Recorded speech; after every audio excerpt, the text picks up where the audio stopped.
میں جانتا ہوں کہ میرا فدیہ دینے والا زندہ ہے۔ ہمارے لیے آج کی پہلی تلاوت ایوب نبی کی کتاب 19 باب 21 تا 27 آیت۔ اس وقت ایوب نے کہا، مجھ پر رحم کرو، اے میرے دوستوں، کم سے کم تم ہی مجھ پر رحم کرو، کیونکہ خدا کے ہاتھ نے مجھے چھوا ہے۔ تم کیوں خدا کی طرح مجھے ستاتے ہو اور میرے گوشت سے سیر نہیں ہوتے؟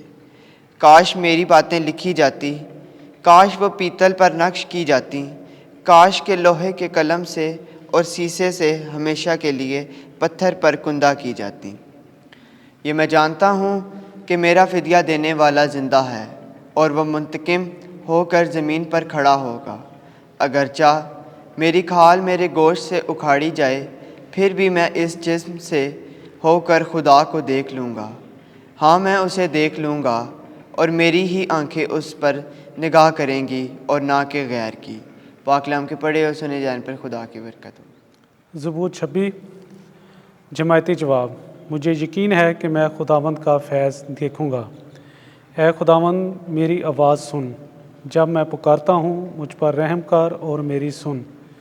میرا قلب تجھ سے ہم کلام ہوتا ہے، میرا چہرہ تیری ستائش میں ہے۔ جماعتی جواب۔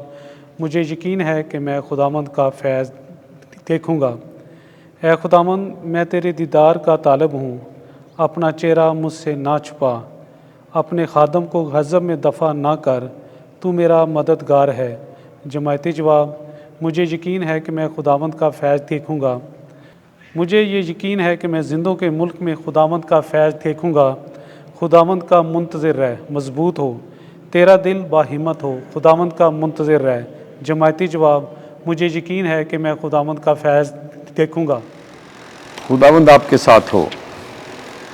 انجیل مقدس لوکا کے مطابق اے خداوند تیری تمجید ہو۔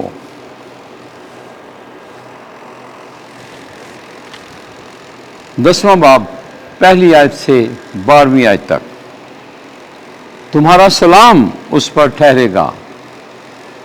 ان دنوں میں خداوند نے 72 اور مقرر کیے اور انہیں دو دو کر کے ہر شہر اور ہر گاؤں کو اپنے آگے بھیجا جہاں وہ خود جانے کو تھا، اور وہ ان سے کہتا تھا کہ فصل تو بہت ہے پر مزدور تھوڑے ہیں، اس لیے فصل کے مالک کی منت کرو کہ وہ اپنی فصل کاٹنے کے لیے مزدور بھیج دے۔ جاؤ، دیکھو، میں تمہیں جیسے بروں کو بھیڑیوں کے درمیان بھیجتا ہوں۔ نہ بٹوا لے جاؤ، نہ تھیلی، نہ جوتی، اور راہ میں کسی کو سلام نہ کرو۔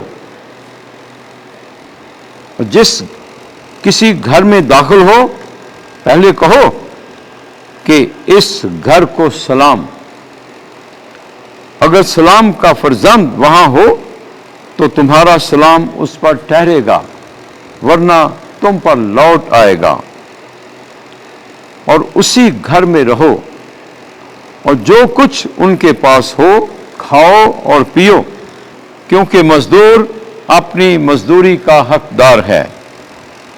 گھر گھر نہ پھرو، اور جس کسی شہر میں داخل ہو اور جہاں تمہیں قبول کیا جائے تو جو کچھ تمہارے سامنے رکھا جائے کھاؤ، اور وہاں کے بیماروں کو شفا دو، اور ان سے کہو کہ خدا کی بادشاہی تمہارے نزدیک آ پہنچی ہے۔ لیکن جس کسی شہر میں تم داخل ہو جہاں تمہیں قبول نہ کیا جائے، وہاں کے چوکوں پر جا کر کہو کہ ہم اس گرد کو بھی جو تمہارے شہر سے ہمارے پاؤں پر پڑی ہے تم پر جھاڑ دیتے ہیں، مگر یہ جانو کہ خدا کی بادشاہی نزدیک آ پہنچی ہے۔ میں تم سے کہتا ہوں کہ سدوم کا حال اس شہر کی نسبت زیادہ قابل برداشت ہوگا۔ انجیل مقدس کے وسیلے سے ہمارے گناہ معاف کیے جائیں۔ اے مسیح، تیری ستائش ہو۔